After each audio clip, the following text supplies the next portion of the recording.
To forgive or not forgive? This is the question. And if this happened to be your existential question, please join me today in this amazing, wonderful conversation with Dr. Fred Luskin. Let's start. Living in harmony is possible if you know your emotions and how to handle them. I am Dr. Carmen Román, and I will share with you the current psychology by interviewing experts or just sharing myself. Learn how to live a life of fullness and how to recover your emotional harmony. Welcome to this podcast, Emotions in Harmony. Welcome back to another episode of this podcast, Emotions in Harmony. Thank you very much for being here with us. And today, as promised, we have Dr. Fred Luskin talking to us about what he have learned in all of these decades and experience of research about forgiveness. I am sure you will enjoy this episode. And also, you can go and find many other interviews that he has done on YouTube. The topic is for not one episode. The topic is for keep listening to him and his view on positive psychology as well. Dr. Fred Luskin is a psychologist who has been teaching in Stanford University for the past 2 years. He graduated with a PhD in counseling and health psychology from Stanford. He has been counseling individual and teaching people, tens of thousands of people, to forgive. Currently, he is on the faculty for the Graduate School of Business Executive Program, where he teaches mindfulness, emotional intelligence, psychological safety, positive psychology to executives and people from all over the world. When he's not in Stanford, he speaks to a variety of audiences, including investors, corporate leaders, medical and mental health professionals, educators, and several other organizations and individuals. Dr. Luskin also serves as a director of the Stanford University Forgiveness Project. This project has been teaching for decades his 9 steps to forgiveness. So he is one of the world's recognized authorities on forgiveness and has taught himself and to others. He was my mentor, my teacher. He was one of the wonderful people that I encountered in ITP. He is still working also for ITP, which is the Institute of Transpersonal Psychology. And he was kind enough today to come to this humble podcast. Let's start the conversation. Thank you, Fred, for accepting this interview. I am so glad to get to see you again. Yeah, it's nice to see you also. Yeah, well, I am very grateful. And I know you have been talking 1,000 times about forgiveness, so please forgive me for one more time. Can you tell us briefly what is your work in forgiveness? I mean, over the last long time, I've done research on the effectiveness of forgiveness in physical and mental health. I have taught people forgiveness all over the world, and I'm involved with people planning and thinking of ways to spread forgiveness. So now we're working on how to bring forgiveness into recovery. There's a conversation on whether we can go to Germany and talk about forgiving 80 years after World War II. I'm a well-known teacher of something, so people find me to talk about this topic. Mm-hmm. Yeah. And what are the common misconceptions when we talk about forgiveness in the general public? I mean, there's a number of them. Probably the most pervasive is that somehow forgiveness is for the offender or for somebody else, when it's primarily to free ourselves from bitterness or stuck in the past. people think that if you forgive somebody, somehow you have to be buddy-buddy with them again, and that's not true. People think that if you forgive somebody, you can't take them to court, or, everything that they did is now okay, and that's not true. Forgiveness is an inner cleansing that's done now to deal with something that happened in the past, so it doesn't have to linger. Forgiveness is for us. Yeah. Yeah. I like that you say, I can forgive you and take you to court. Yeah. Well, one of the biggest things that we got when we started teaching is we didn't know very much. So we went out into the public and we'd give a talk in front of 200 people, and 20 people would line up and say, hey, I get the idea about forgiveness, but the bum's not paying child support. And that was such a pervasive thing. Or, yeah, I get the idea about forgiveness, but when I leave the kid off with my ex, the kid's mistreated or neglected or fed Cheerios for 4 days. I mean, the reality was they didn't know that the forgiveness piece cleansed them. It didn't change the ex, but it allowed you to deal with the ex without being crazy all the time. And so you're still left with the task of set limits and assertiveness and all of this. Yeah, you are still have other one more. It's very hard as a human being to deal with being mistreated. Yeah, it's just hard, and it's always been hard. I mean, this is not new, and throughout history, people have tried to figure out ways to deal when other people mistreat them. Mm-hmm. And one of the, some people allow religious ways, so Jesus says to forgive, or the Buddha says, hatred only leads to hatred. Other people like me might do it through science and say, we can prove it to you that if you don't hold on to a grudge, then your blood pressure does better, or your immune system does better. But all forever, people have been trying to figure out how to successfully deal with mistreatment. Is there anything in the way we are raised in our culture that make us easier or more difficult to forgive? I mean, if you're genuinely religious, which is not just, I'm going to tell you I'm a Christian, but if you actually go to church, read the scripture, and it matters to you, then you are a bit happier and more forgiving than most. Mm-hmm. If you simply say that you belong to a religion, that doesn't alter anything. And if you just go to services to meet your friends, that also doesn't say very much. But a deep attempt to live one's faith has positive effects physically and emotionally. In our culture, religious attendance and observances are falling dramatically.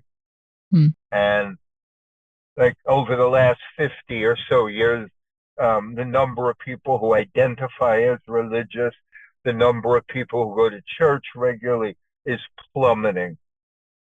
And scholars do think that contributes to how alienated and lonely and conflicted people are.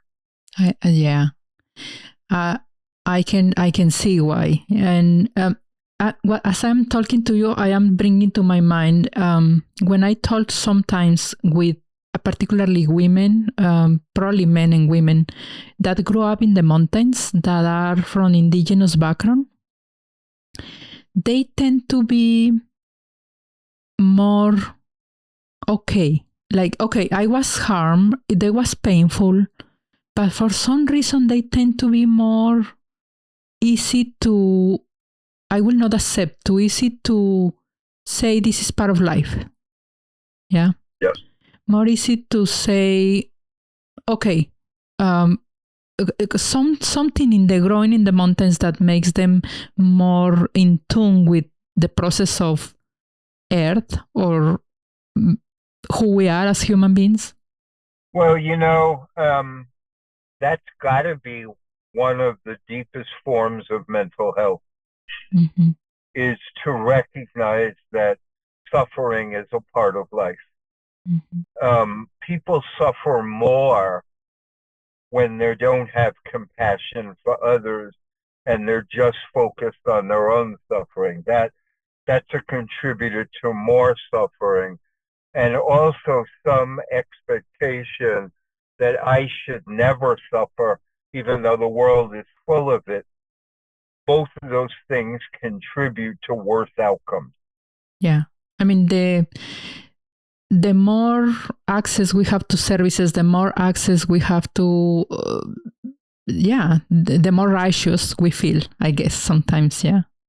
One of the simplest ways that I conceptualize this aspect of mental health is you want to make sure that you don't fantasize that your suffering is alone. That is, all you got to do is pick your head up a little bit and you will find pain everywhere.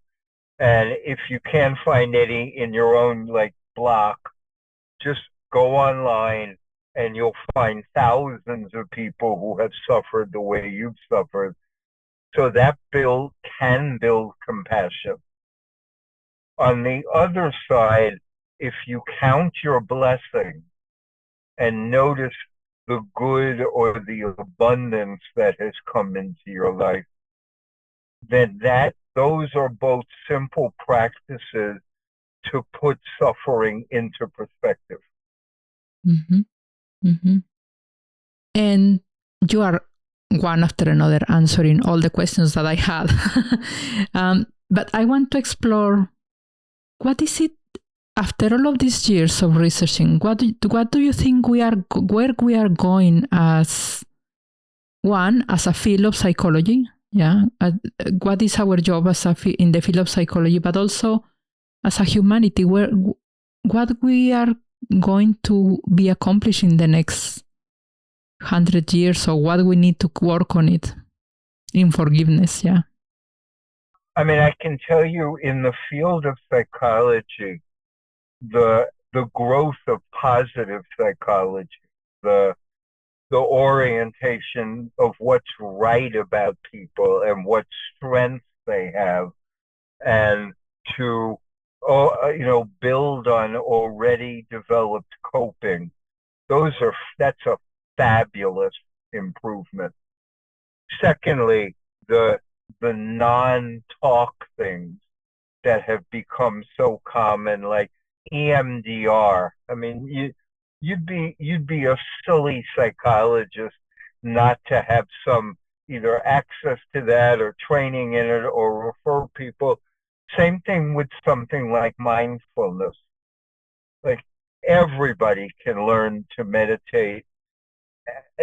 Diet, exercise, all of the things that aren't just limited to the I'm sitting across from an unhappy person in a little room.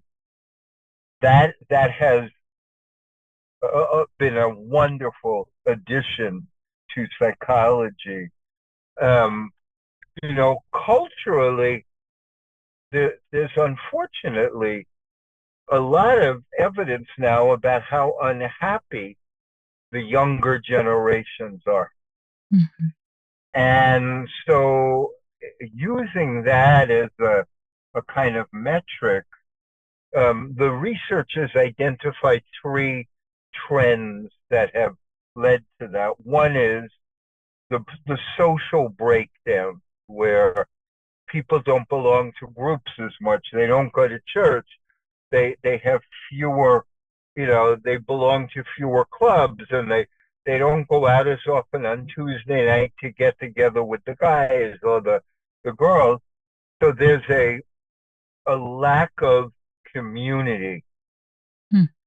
Second, the children were taken away from just being sent outside to play, and so much of childhood became, you got to do this, and you got to join this club, and you got to do this, and you got to get ahead, and you got to do this stuff. And so kids aren't developing coping skills as much if they're scheduled, or if their parents are so frightened that they can't go down to the corner. And the last thing impacting everybody in our culture is the overuse of technology. Hmm. So people's brains are being rewired in ways that, um, that there's more than just minor evidence that it's not doing us good, but in particular for our children. So looping back to what you said more, that would lead to fewer young people saying what you said, which is, hey, that's a part of life. Mm-hmm. Yeah. And that's a very powerful mental health tool. Mm-hmm.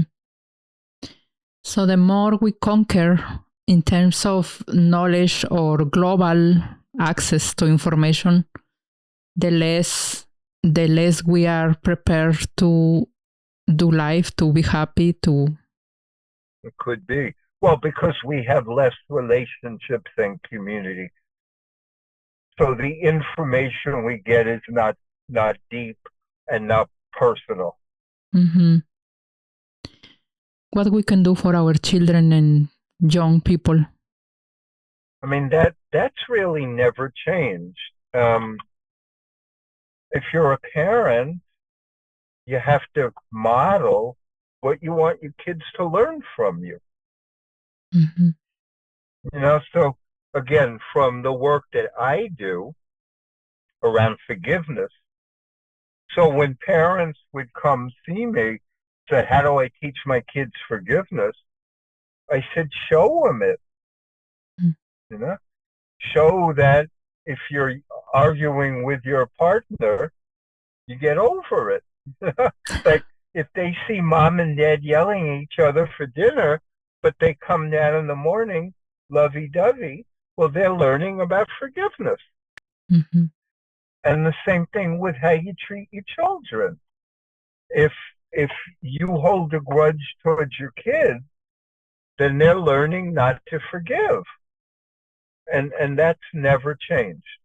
Something that I appreciate about you, Fred, is you are in a bubble, which is the Silicon Valley and all of these resources that are here. And I really appreciate that you are taking this forgiveness work to other places, to other communities, to other stories, to other ways of suffering.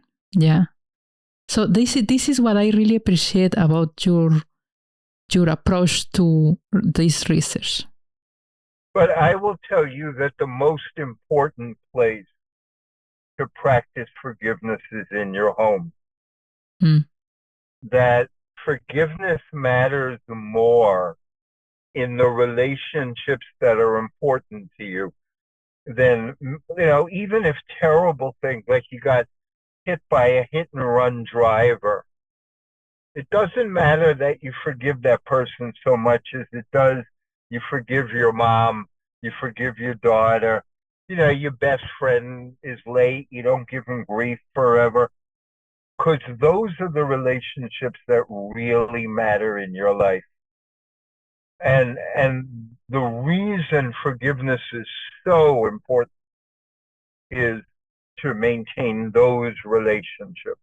And again, it goes back to what's normal in life.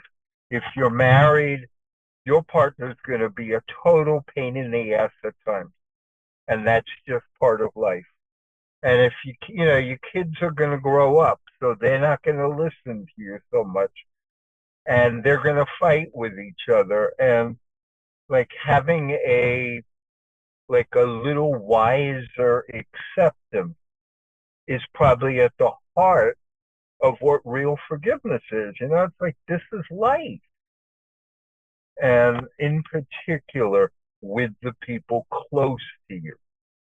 What is a base that we can aim to in a person to build this capacity for forgiveness?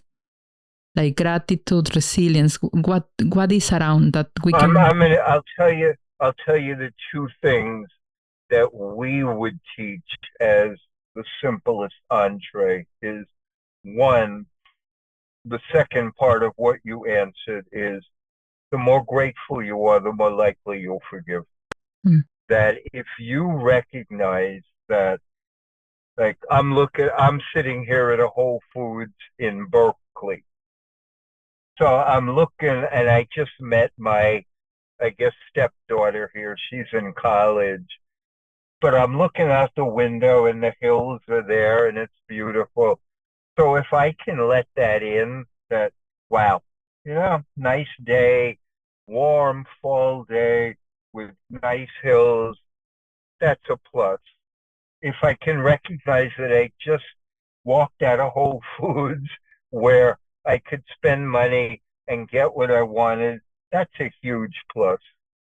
If I could remember that I'm lucky to have a 19-year-old young woman who's willing to take time out of her day to see me, that's another plus. So the more I can see that aspect of my life, the more likely I am to deal with the crap.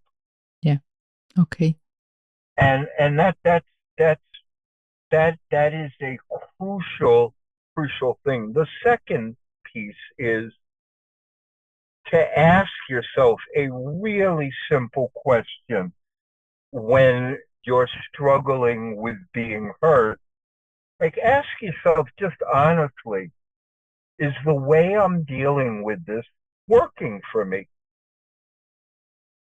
So if I'm pissed off all the time and you ask, like, how's that working for you? Probably not so well. If like you had a bad romantic relationship and the next 3 people you date pay for it, that's probably not working that well for you. So what you want to start doing is owning how you're dealing with your life and see if that needs adjustment.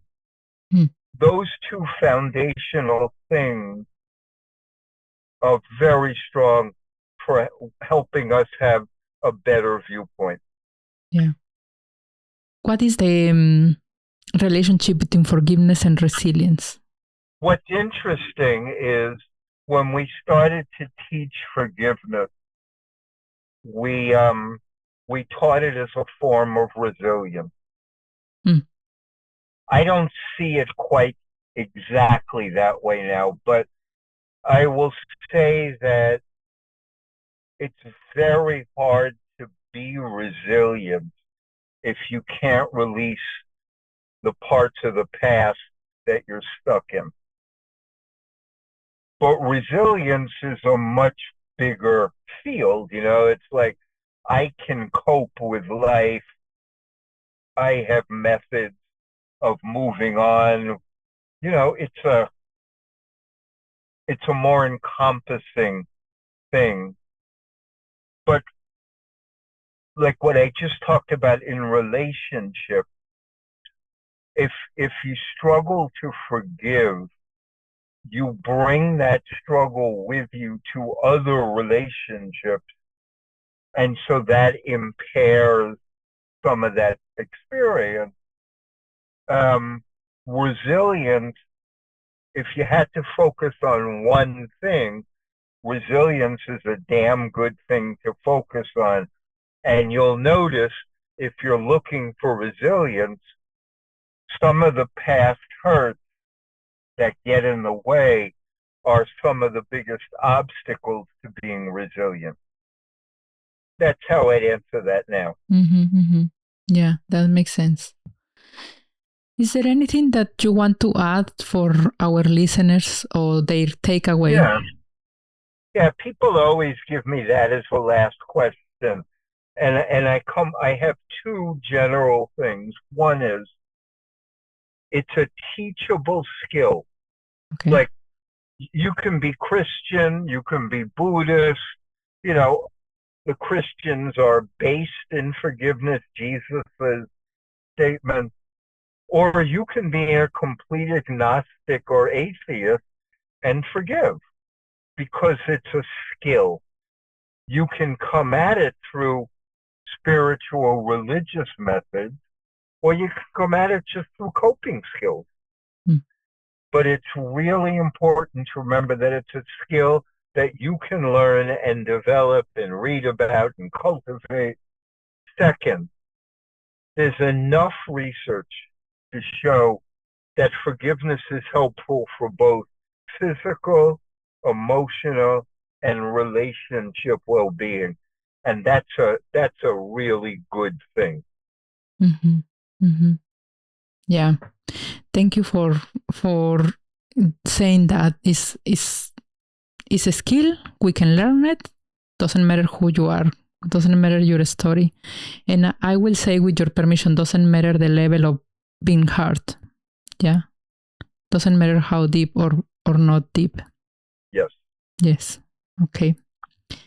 Thank you. Thank you. Thank you, Fred, for... No, it was nice. It was nice to see you again, after a decade and so much change at Sophia. It's like nice when I bumped Let me finish the episode and then we say goodbye. Sure. Thank you, Fred, for being here with us. I really appreciate, and hopefully you eventually want to come back to our podcast. I am so glad you are here all the way to the end on this podcast on forgiveness. I hope you learned something new. I hope you had something to reflect on your life and you start right away on the work of forgiveness. As we listen from Fred, this is the best you can do for yourself, for your mental and physical health. If you like this contribution from Fred to our podcast, this topic, if you like what we are doing here, please consider doing a donation to our nonprofit so we can keep going with these productions. If you want to see other topics to be expressed in our podcast, please also let us know. Any feedback, even if you just want to tell me who you are. Tell me who you are, my dear listeners, so we can create this community. We can join and be better together. Remember, the emotional harmony gets created in community. Okay, see you. Bye for now until the next episode. We have reached the end of another episode of the podcast Emotions in Harmony. See you the next week. Visit www.emotionsinharmony.org, where you can subscribe to our newsletter, find the notes, and be in direct contact with me. Thanks for listening.